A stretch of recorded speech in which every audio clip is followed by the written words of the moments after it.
become appointed, and our yes, our relationship started there when we sent a Starbucks mug to his wife from Scotland. That was the beginning. So true. Of our friendship, and I was really, really blessed and honored to be able to visit the church in Goodlettsville, where he pastors. And this church, I was, as I've said before, I was really blessed to visit a lot of different churches in the U.S.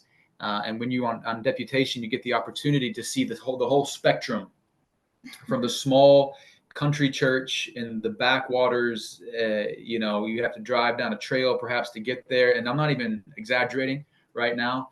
And there might just be a handful of people in a service, and then you get to visit churches like Brother Zuniga pastors in Goodlettsville, Tennessee, which and this isn't flattery. This is just truth. It's the cream of the crop. Honestly, this church is a benchmark.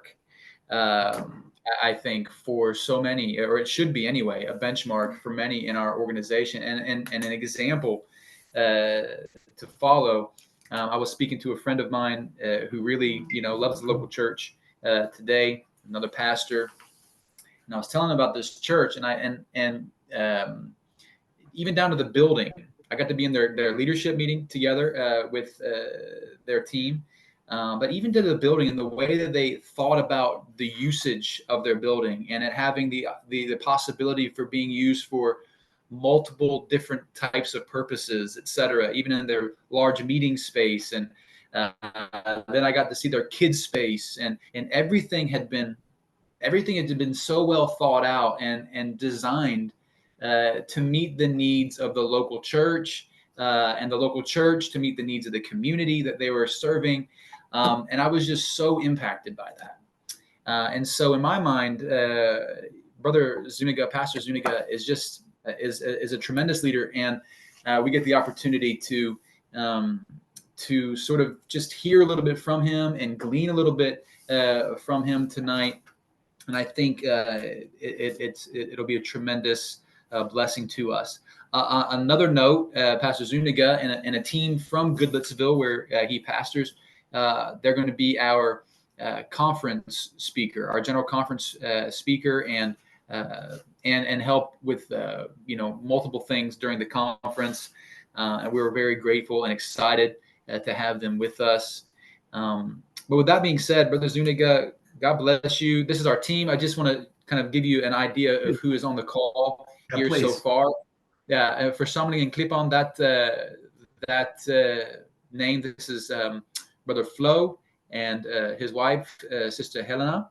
They live in a community, Eid Kabadiet, which is like way up not way up it's north of us. It's like like 3 hours or so north of Stockholm. And they work together with Sister Kelly. Sister Kelly, if you can wave your hand. She pastors the church there in Falun. She's also a championship snowmobile racer. So wow. That's pretty awesome. And she's actually, I mean, she lives there, but she's in town as well I don't know if you heard, but the first Swedish championships to race snowmobiles. And she's actually looking to represent in Turkey in March, I believe it is, the middle of March, perhaps coming into the middle of March, in Turkey racing snowmobiles. You wouldn't think of Turkey as being a place where people would race snowmobiles, but no, that's true. There. And then next to her, Sister Louise, they are a team. They actually kind of all helped start this work up in Falun, and it's a great church. It's a growing church. And then we have Brother Gila. He's here on audio. He's a board member and sort of a pillar of the church here in Stockholm. And then where it says Titus, this is Titus Burke. He came and worked in Sweden with a focus in Stockholm. And he and his family are approved and coming back to Sweden to work in Stockholm again for a year, beginning in 2024 later this year. And so that's who you're speaking to tonight. And then, of course, my wife, who you know. Yes. And so God bless you. We want to turn this over to you now to speak to us with what you have prepared. Yeah, thank you, brother and sister Fulmer. Just a great honor to be with all of you, and I look forward to meeting you in the future as well. But so excited to be with you. Again, it's about a little afternoon my time. It's probably about 7 or 8 your time, but so grateful to be with you. I love brother and sister Fulmer. When I got to meet them the very first time, my heart was so touched. My spirit was so touched by their passion, their vision, their heart for missions, for what God is doing through them, and fell in love with them, be honest with you. And we have remained friends and stayed in contact. And every time I get to rub shoulders with them, I get better. And I'm very grateful for what God's doing through them. And just always an honor to speak about the things of God. I'm just so privileged to be with all of you. And I can't wait to get to know you better. But I do want to take time because I am as he has described, a local pastor. I do deeply care about the local church. A statement that I cling to a lot is the local church is the hope of the world. If the world has a chance to make it, it's going to be because there is a thriving, life-giving, hope-filled, Holy Ghost-filled local church where someone is leading, thriving, someone is giving their best. And I'm so grateful for that. The idea that I use often is around the world, there are people that give their lives for a business, they give their lives for an idea, they give their lives for a concept, the next latest technology, the next latest game or app, whatever, and they will give their very best. They will spend whatever amount of time and energy to produce something that they hope is the next breakthrough. And I've always hoped that there would be people around the world that would view the local church like that, like the church desires and needs passionate, amazing men and women that care so much about the local church and its health and its future that they give their very best. And so God bless all of you. I'm so grateful to spend this time with you. What I want to talk about is, I think, is something that is so valuable. Really, it's what a leader can't do without. It's what leaders are called. That's why God taps us on the shoulder and invites us on this amazing journey to lead the local church. And what he does is he gives us a vision of what that looks like, a vision of what that could be if we really do sense that God's directing, if we really do sense that God has imparted into us that there is something that could be better than what it is now. And so I want to just talk a little bit about just implementing this idea of a strategic vision. Scripture reminds us that without a vision, people perish, okay? They don't get sick. They don't get upset. They don't get mad. They die. The churches die in the heart of a leader before it dies in the pew, okay? If you see a church on the decline, I want to tell you, it's not because the people that got upset, and there's a lot of different variables. I totally understand that, but really, it begins to die in the heart of a leader. That leader that for whatever reason lost his way, lost her way, lost vision, lost passion. So Scripture is very clear here: without a vision, the people perish. Years ago, I heard a concept by a great pastor, and he gave this concept called from here to there. When you're on a journey, when you're a leader, when you're taking people somewhere, you're literally taking them from here to there.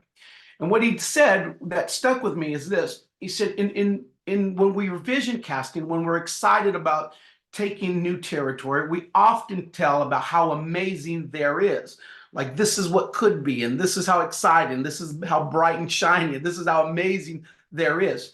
He said, but really, you need to begin to talk about how here is no longer acceptable. Like, here is no longer doable. This is no longer something that we could live with. It's not sustainable here. You begin to really talk about why here, where we are currently at, is no longer the heart of God. It's no longer what God prefers for us. We have to take a journey to go to there. I never forgot that I always want to talk about how here, wherever we are, whatever that means, whatever our starting point is, it is no longer acceptable. We're thankful, we're grateful. Whatever it took us to get to this point, we're so blessed and so grateful. But here is no longer the goal. In other words, sometimes the ceiling becomes the floor. Okay. So sometimes the ceiling becomes the floor. What you used to strive for, what you used to really believe and push to and achieve and accomplish, no longer, that's now become the floor. There's more.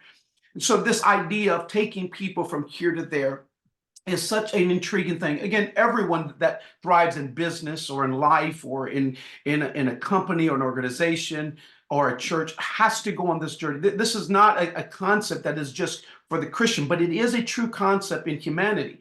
And when leaders step up to the plate and they see the future and what that can look like and what they feel God has taken them, and they marshal all their energy and marshal all their focus, and they put their best foot forward, again, to what can be accomplished for God is absolutely amazing. So I want to help you with this, and I'm not going to make it complicated. I know there's master courses in this, and I know there's a lot of people that have concepts on this, but I'm going to try to give you some handrails to try to understand this, okay? So for us to take people from here to there, we need to know what that vision is, or what I would say, we need to clarify the vision. We need to know where we're going. We're not wandering. We're not just on a trip and just we'll figure it out as we go. There is something that we're trying to go to. There's a place.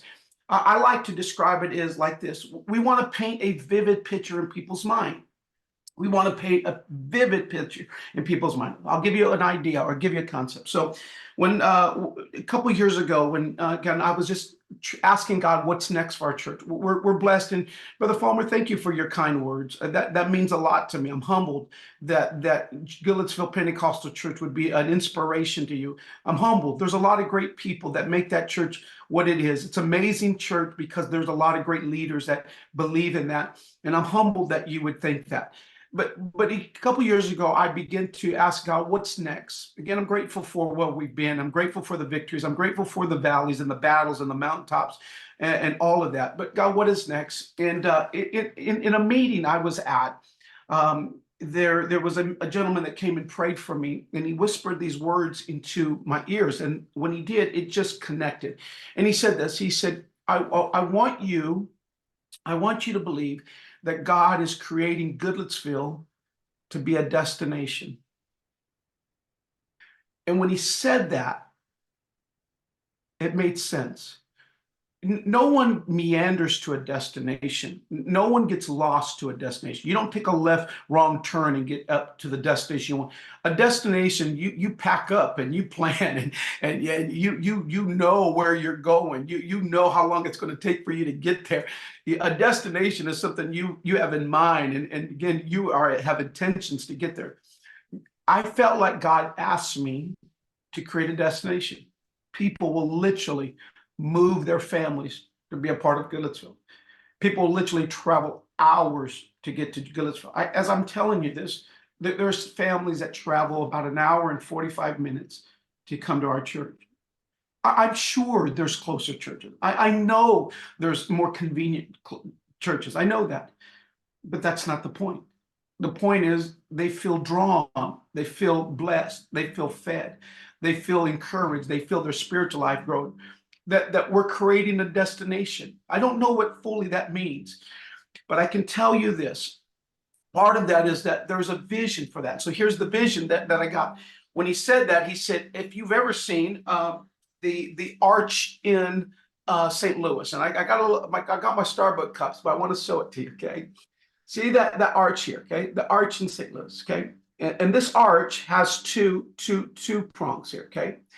And what the vision was is that one of these prongs is physical and one of them is spiritual. But when you get spiritual and the physical together, meaning I'll do my part, I'm going to work hard, I'm going to lead clear, I'm going to do my best, we create a place. People all over the world go see that arch. People travel for miles to go see that arch. People take pictures on that ark. They get in this wonky elevator that kind of goes to the top, and they get inconvenienced to go be a part of this destination. I felt like that's what God is calling us. When God puts a vision in your heart, you paint as vivid a picture as you possibly can. I heard this statement before that lack of dreams is poverty of the mind, but lack of vision is poverty of the spirit.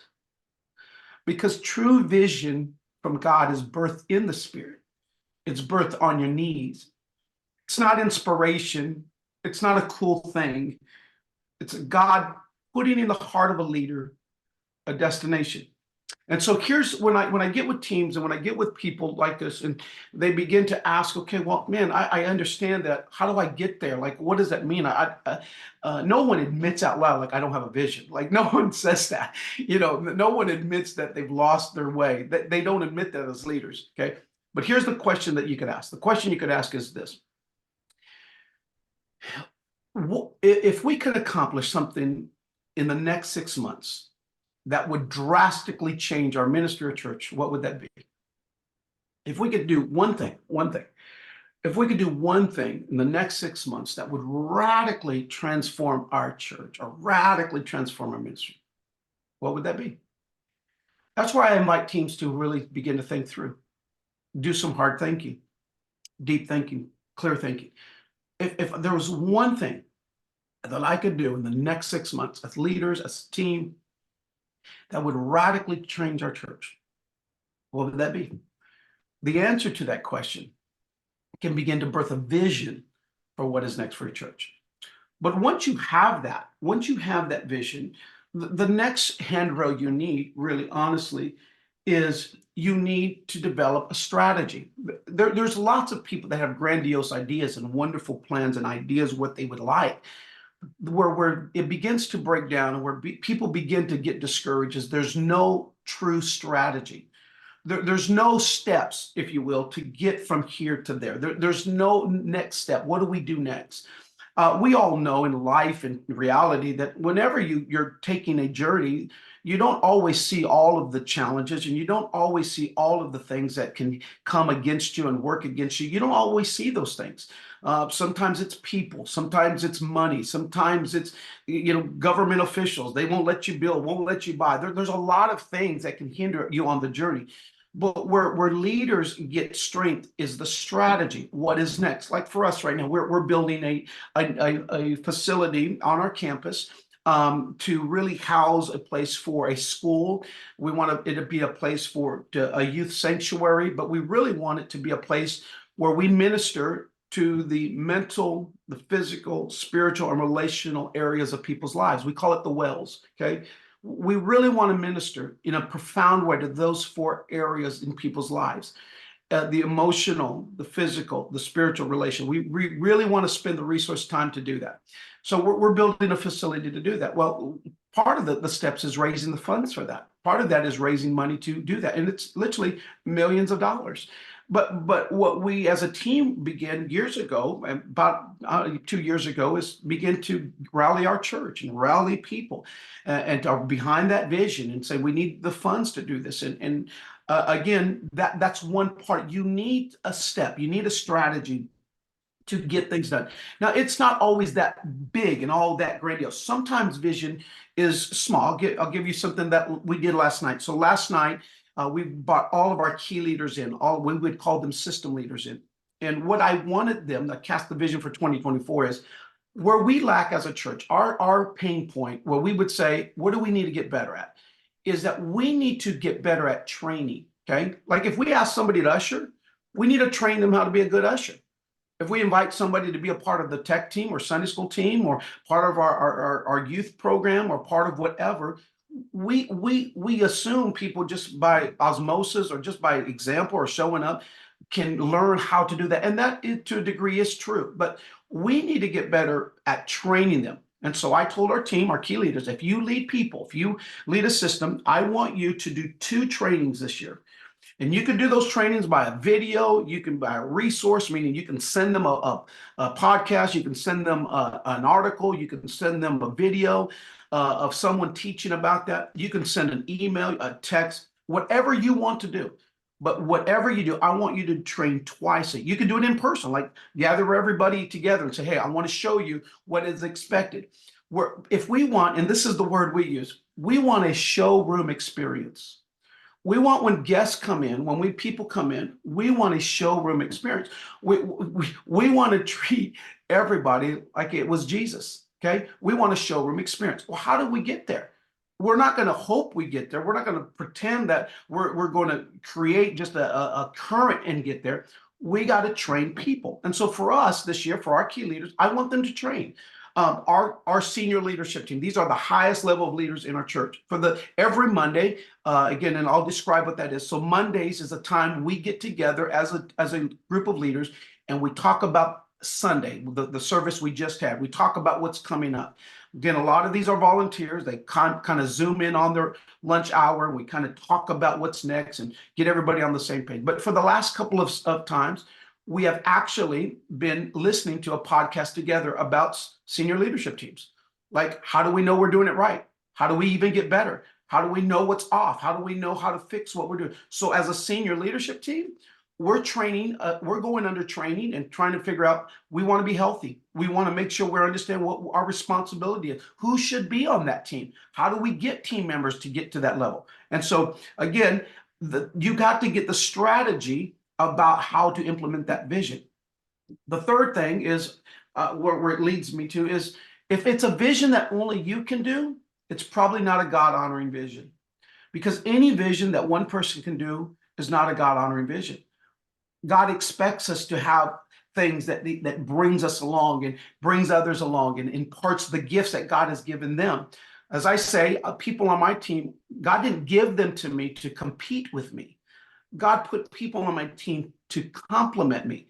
So they bring stellar insight, and they're intelligent, smart, gifted, they're brilliant, they shine. And again, as a leader, you need people that are smarter than you, quicker than you, faster than you, better than you. They think differently than you. Again, I'm not trying to get everybody around me that thinks like me, feels like me, smells like me, all of that. I want people that has a God-honoring call, that has a God-honoring heart for God, and they bring something I don't have. They have excellence and they have skills that I wish I had. And so, but together we complement one another. And so where I feel like a lot of teams is we need to make sure we're continually investing in building strong teams. So the people that are closest to you are going to determine the effect and really the strength of your ministry or church. Okay, you cannot have weak leaders and leaders, again, that you're not investing in growing, developing. If you don't have a strategy to grow leaders, you're just going to be limited. 9 out of 10 church problems is leadership development problems. Like, if you have, I need Sunday school team, I need ushers, I need 9 out of 10 church problems are developing people problems. We don't ever look at it like that. If you don't have a strategy to develop people, then you're just always going to be limited. You're going to be frustrated, to be honest with you. It's going to be, and so you need to be strategic about developing people. That's a big deal for me. That's what we do a lot. We do a lot of developing. Again, the team that's coming with me to Sweden, these are not my key leaders. You're going to think they're fantastic, because they really are. And I know I'm bragging on them. I know I'm a little biased, but they're fantastic people. I'm excited about this journey we're going to do together.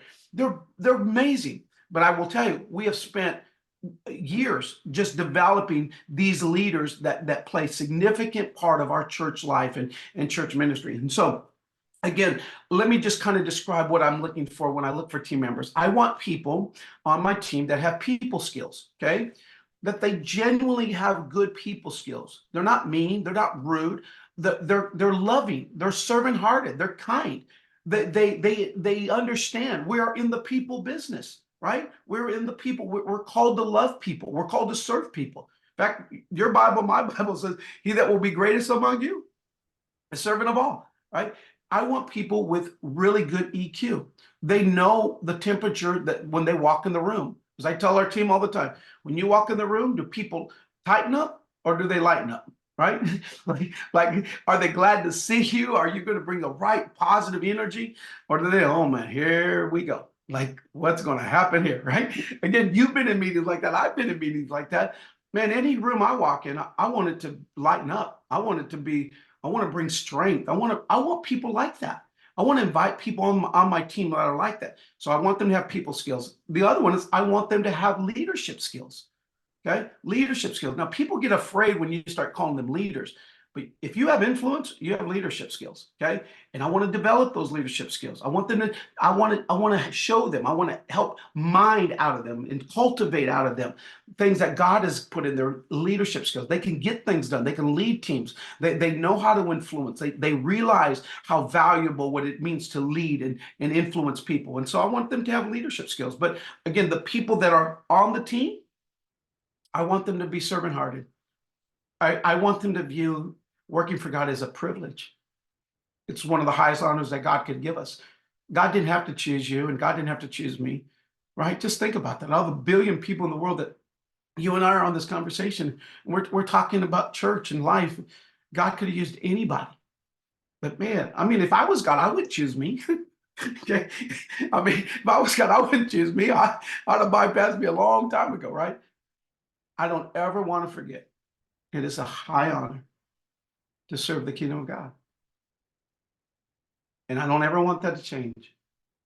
I want that to be as sensitive and true as it has ever been, that God would so choose to use me.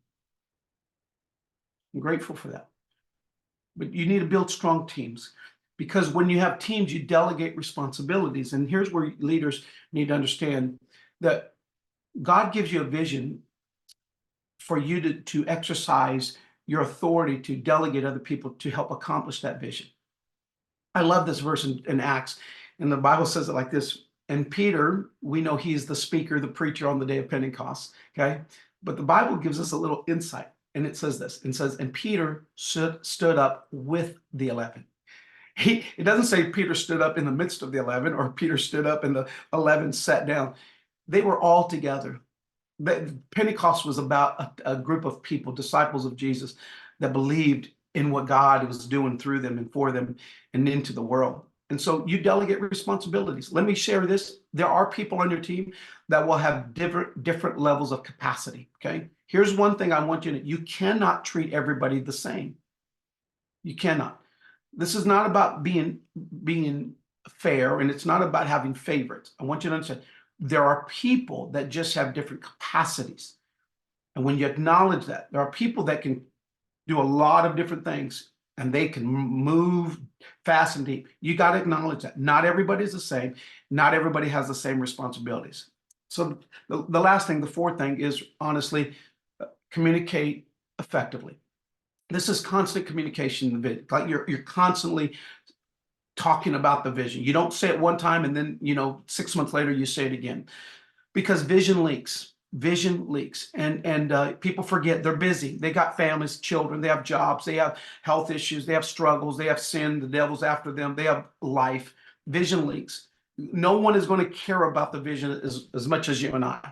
And it's just normal. That doesn't mean they don't care, and that doesn't mean they're not involved, and that doesn't mean they're not with you. That just simply means there's life that they're living through. And so there are times that you got to continue to talk about the vision. In fact, for us, every month, the last Sunday, which will be this coming Sunday, the last Sunday of the month, we talk about our desire to build that building. I'll get up there this Sunday and I'll tell them some good news, and I'll tell them where we are on the journey. But I don't ever let a month go by without sharing the vision, sharing what we're trying to do, sharing how much they mean to me, as far as they mean to the vision and mean for us to accomplish it, getting together. The other thing about communicating effectively is really celebrate small victories. Just celebrate small victories, whatever that is. You celebrate everything that happens. Don't wait for you to accomplish big things. Celebrate every small victory you possibly can. And so here's the last thing about effective communication. Our minds, our brains are wired for stories. The most effective way to instill vision is tell stories. Okay. So we have a simple vision for 2024 for our entire church. The vision of training, that's for our system leaders, but the vision for our entire church is a simple vision. Okay. And here it is. I'm asking everybody in our church to invite 2 people. I want you to invite 2 people. That's it. I want you to pray. It's not hard. Again, in our mind, we think, man, let's do it. God, if you're sincere, God will naturally bring into your world somebody that is ready to be invited to church. Okay. I'm asking every day. And I'm going to tell you this.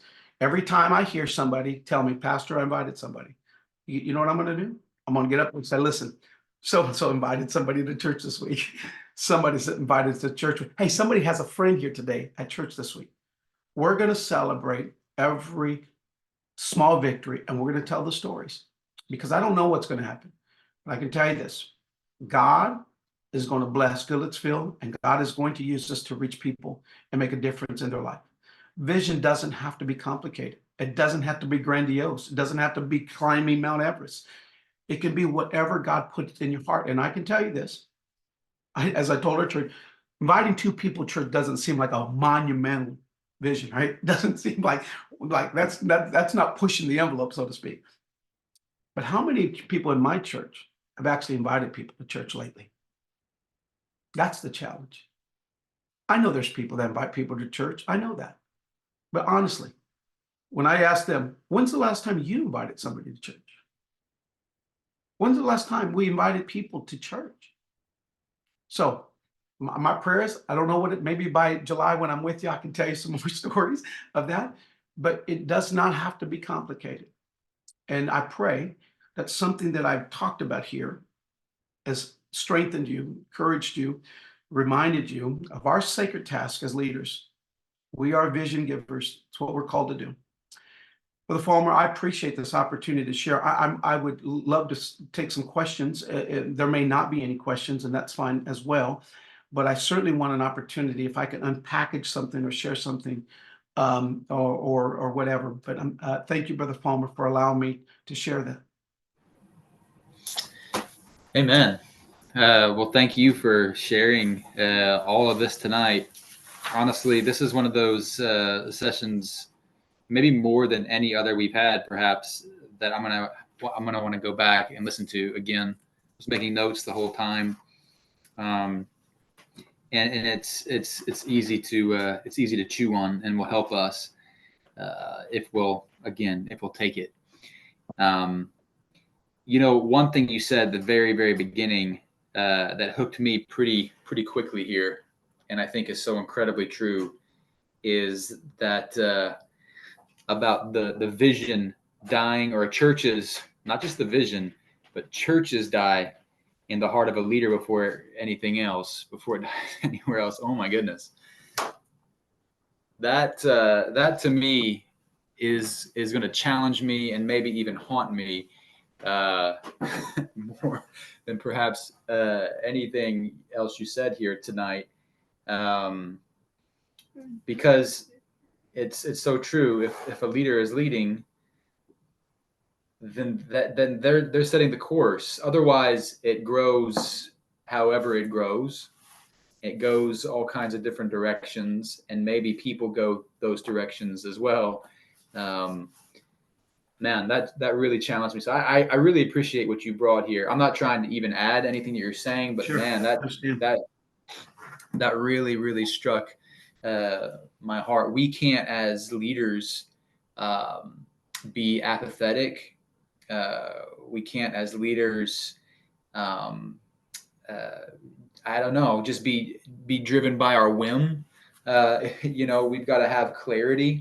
We've got to have something that we believe in. We've got to have something that we want to pursue, that we feel under God we have to pursue. Otherwise, the people we're leading will be likewise, in a place of sort of wandering. And again, I'm so sorry, I don't want to add anything, but like that I love that verse you use about, like, without vision the people perish. Yeah. Another translation of that I've seen in the past, without vision, the people cast off restraint. Mm-hmm. And so there's no more guardrails. There's no more bound. There's nothing to push the river into a certain direction. And so I just, oh my goodness, it just floods. Yeah. And then it dries up and it dies, right? Because there's no direction, there's no purpose, there's no flow, there's, nothing. And I don't think we as leaders probably take that into consideration enough. The amount of impact that a leader has on a local church or a local congregation or on the people that they are leading. You think, oh, if we just pray and we just get up there and we just do our thing, you know, it's not, that's great, but it's also probably not enough. Yeah. And so, man, as you could tell, I'm pumped about what I'm about what I'm hearing, and I'm challenged. And so, just thank you so much. I don't personally have any questions about any of this. I wish I did right now to draw out more, and I'll probably have more after we leave tonight, and as I think on it more. But does anybody else have a question?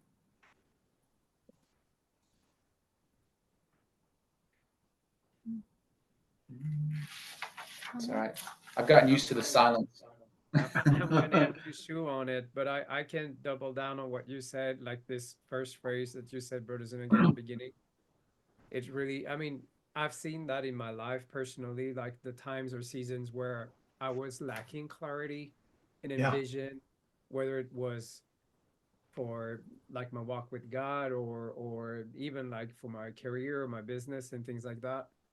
But it was not the light bulb moment because I kind of knew it, but like it was a great reminder that like it's an extra responsibility on us as leaders to make sure that that we go to God and have a clear, that we know clearly where we're going, so we can lead them. Otherwise, we're just, yeah, nothing's gonna happen, and everybody's gonna kind of die in their corner.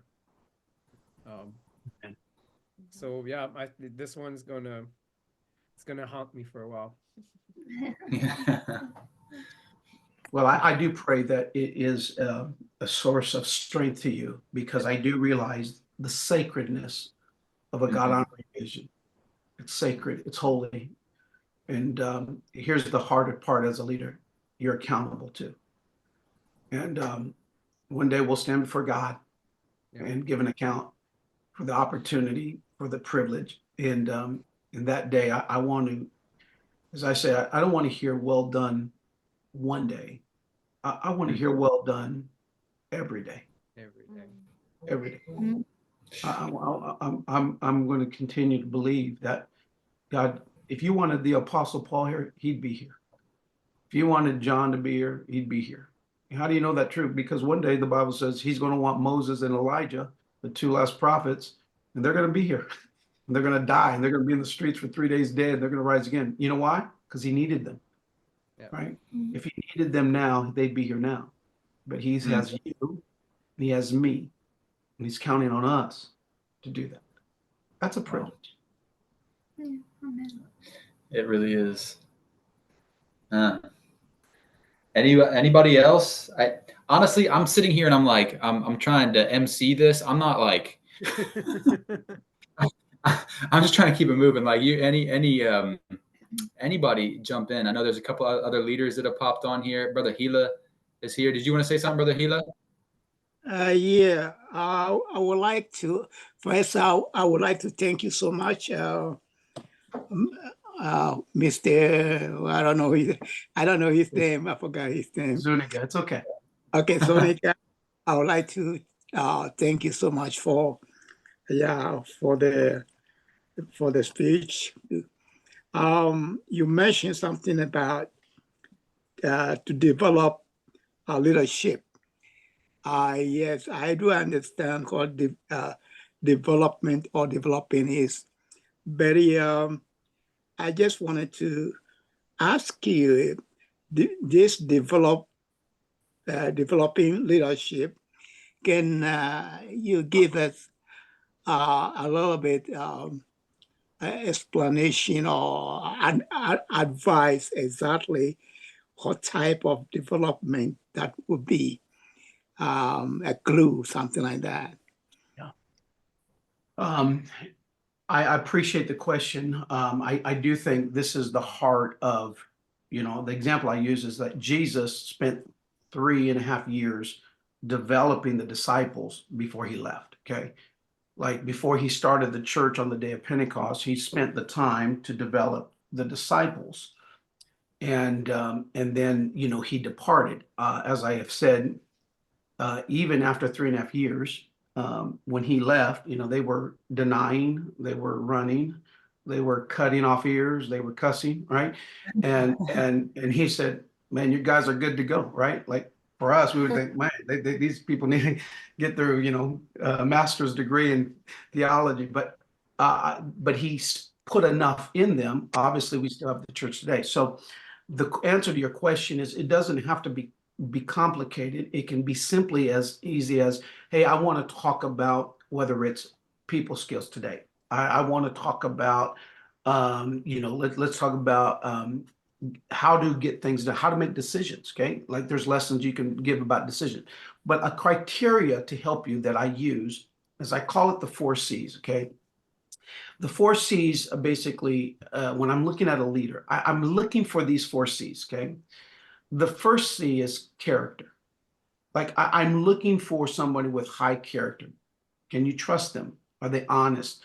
Do they have a good report? Okay. They have character. The second C is competency. Okay. Can they do things? Can they get things done? Okay. Can they do they accomplish the task? Do they finish what they start?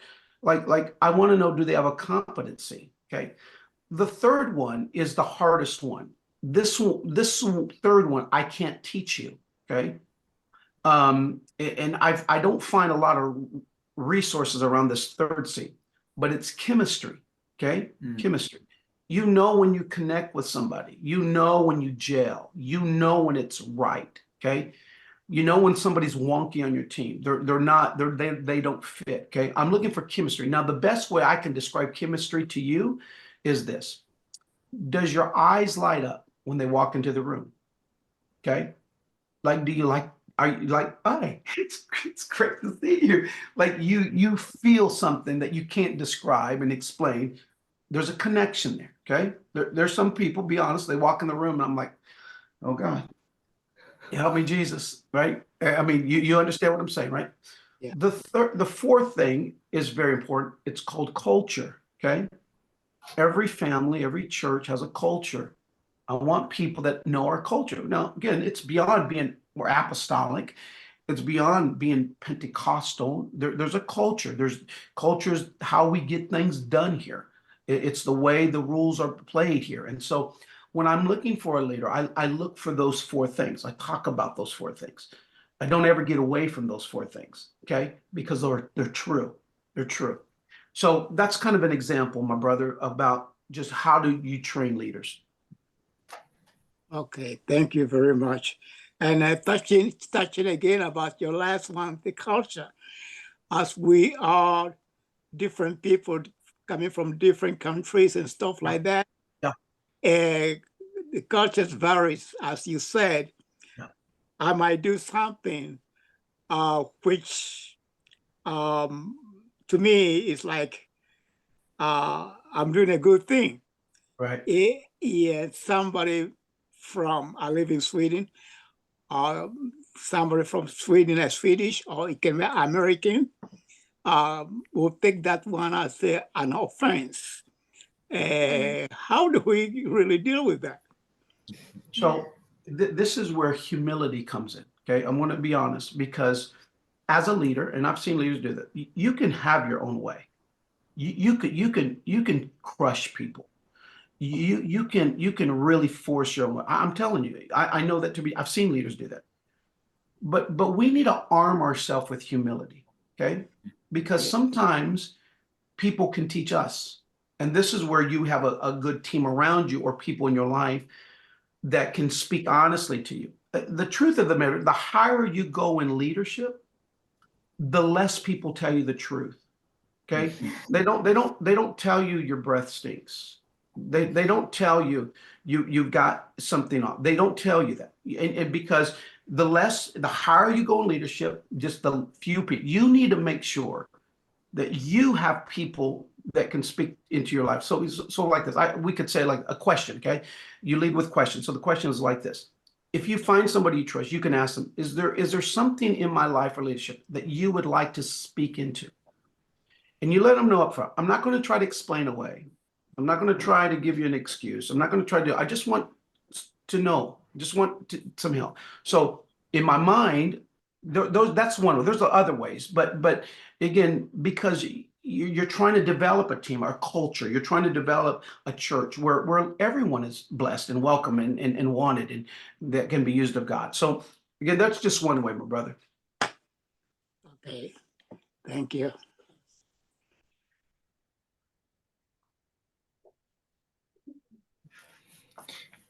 Anybody else? Sister Kelly, Louise? I'm gonna be watching y'all next time I walk into your house. See what happens. If your eyes light up, or if you put your hand to your.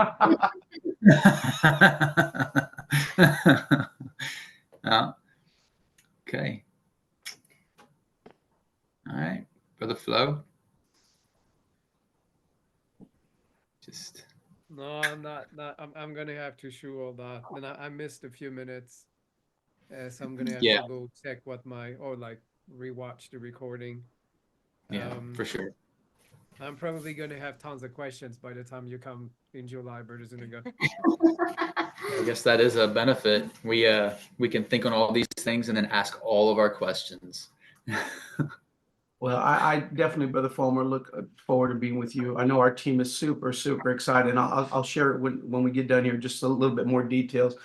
But we put the deposits down yesterday for our airfares and all of that. So Awesome. That's great.